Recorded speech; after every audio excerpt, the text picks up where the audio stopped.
बिस्मिल्लाहिर्रहमानिर्रहीम। अस्सलाम वालेकुम डियर व्यूअर्स। बेटा ये आज हम जो सब्जेक्ट पढ़ रहे हैं वो है कंप्यूटर इंफॉर्मेशन टेक्नोलॉजी का सब्जेक्ट है CIT 134 इलेक्ट्रिकल सर्किट्स। तो लास्ट टाइम हमने जो लेक्चर आपको डिलीवर किया था वो है 5.1.7 तक जो है ये कंप्लीट हो चुका है। आज हम नेक्स्ट टॉपिक स्टार्ट कर रहे हैं 5.1.8। तो बेटा याद रखिएगा ये जो लेक्चर डिलीवर किए जा रहे हैं ये सादत होम ऑफ नॉलेज के चैनल से आपको ये शेयर किया जा रहा है। तो आपके लिए ज़रूरी है कि आप इस चैनल को सब्सक्राइब करें, लाइक करें और अपने कमेंट्स दिया करें, फीडबैक लाजमी दिया करें ताकि हमें पता चलता रहे आपको वीडियोस पसंद आ रही हैं या नहीं आ रही हैं। इसकी इम्प्रूवमेंट के लिए आप बेटा अपनी राय जो है वो लाजमी दिया करें। तो इस तरीके से आपके लिए हमारा मेन मकसद क्या होता है कि आपको अच्छे से अच्छा नॉलेज और आसान तरीके से नॉलेज जो है वो आपको डिलीवर किया जा सके। हम आते हैं अपने टॉपिक की तरफ। तो 5.1.8 importance of dielectric and dielectric strength. तो इसमें डाइइलेक्ट्रिक क्या चीज़, इम्पोर्टेंस ऑफ डाइइलेक्ट्रिक। पहले हमने लिखना है कि डाइइलेक्ट्रिक की इम्पोर्टेंस क्या है। It is used for increasing the ability of charge storing in capacitor due to action of polarisation. Last topic में आपको ये बताया था कि जब दो मेटलिक प्लेट्स या चार्ज प्लेट्स, एक के ऊपर पॉजिटिव चार्ज आता है एक के ऊपर नेगेटिव चार्ज होता है, तो उसके दरमियान एक इंसुलेटिंग मटेरियल रख दिया जाता है। तो लिहाजा पॉजिटिव प्लेट और नेगेटिव प्लेट से इलेक्ट्रिक लाइंस ऑफ फोर्स जो है वो निकलती हैं और इस डाइइलेक्ट्रिक की दोनों साइड्स के ऊपर अपोजिट डायरेक्शन पे इसके ऊपर चार्ज जो है वो स्टोर होना शुरू हो जाता है। तो इस अमल को हम क्या बोलते हैं, पोलराइजेशन। तो याद रखिएगा जो हमारी नेगेटिव प्लेट होती है डाइइलेक्ट्रिक, नेगेटिव साइड पे, नेगेटिव प्लेट वाली साइड पे डाइइलेक्ट्रिक पॉजिटिव चार्ज स्टोर होता है, जबकि पॉजिटिव प्लेट की तरफ डाइइलेक्ट्रिक के ऊपर नेगेटिव चार्ज है वो स्टोर हो रहा होता है। तो इस अमल को हम क्या बोलते हैं, पोलराइजेशन। तो कहता है कि it is used for increasing the ability of charge storing in capacitor due to action of polarisation. जो पोलराइजेशन का अमल होता है उस अमल के दौरान इसकी एबिलिटी को इंक्रीज किया जाता है। किसी कैपेसिटर के अंदर जो स्टोरेज चार्ज को स्टोर करने की जो एबिलिटी है उसको इंक्रीज किया जाता है, इसलिए हम डाइइलेक्ट्रिक जो है वो यूज करते हैं। नंबर 2 आता है dielectric strength specific the rating of potential difference of capacitor for a particular design.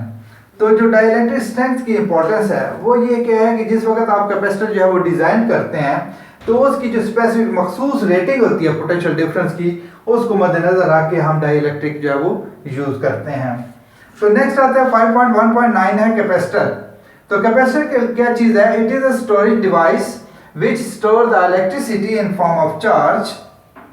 It consist two metallic plates which are separated by insulating material is called capacitor।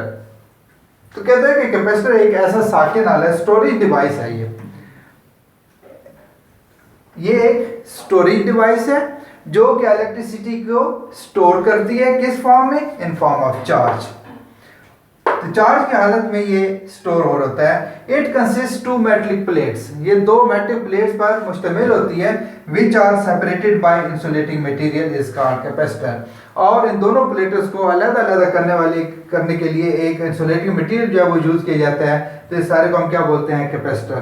One plate has positive charge and other plate is negative. इसमें से एक plate जो है वो positive plate होगी और दूसरी बेटा वो नेगेटिव प्लेट होगी, एज शोन इन फिगर। ये फिगर है।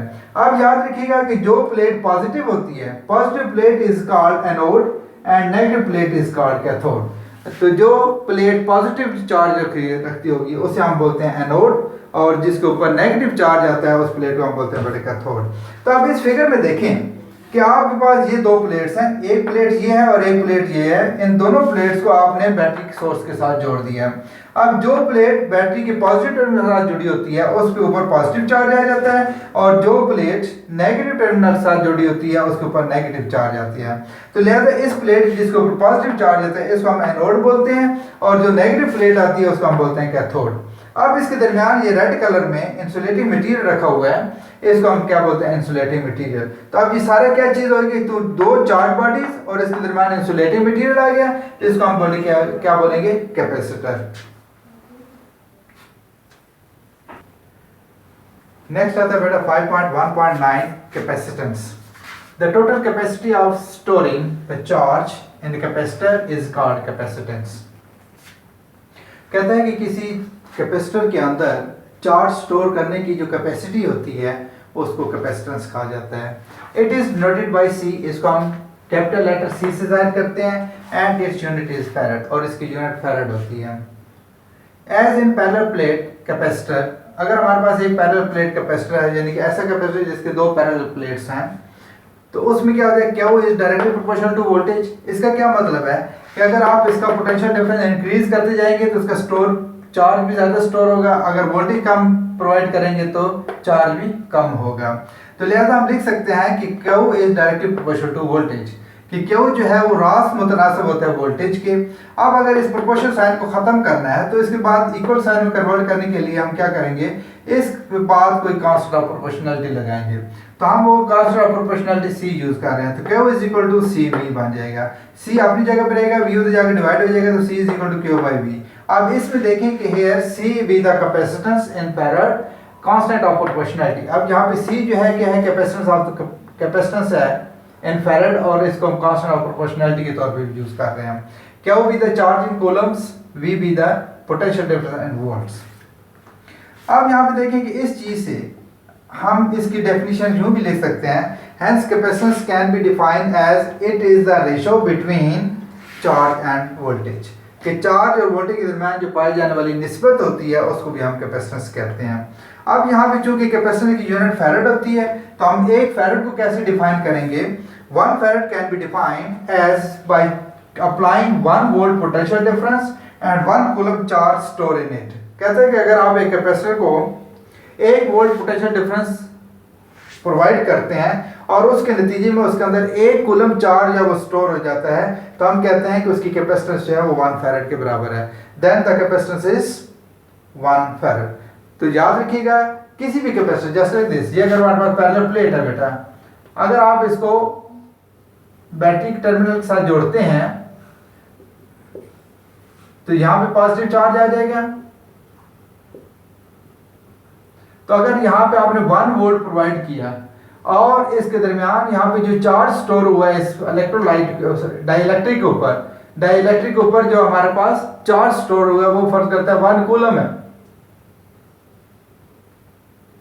तो फिर हम क्या बोलेंगे, इसकी जो कैपेसिटेंस होगी वो किसके बराबर होगी, कैपेसिटेंस 1 फैराड के। तो देन कैपेसिटेंस इज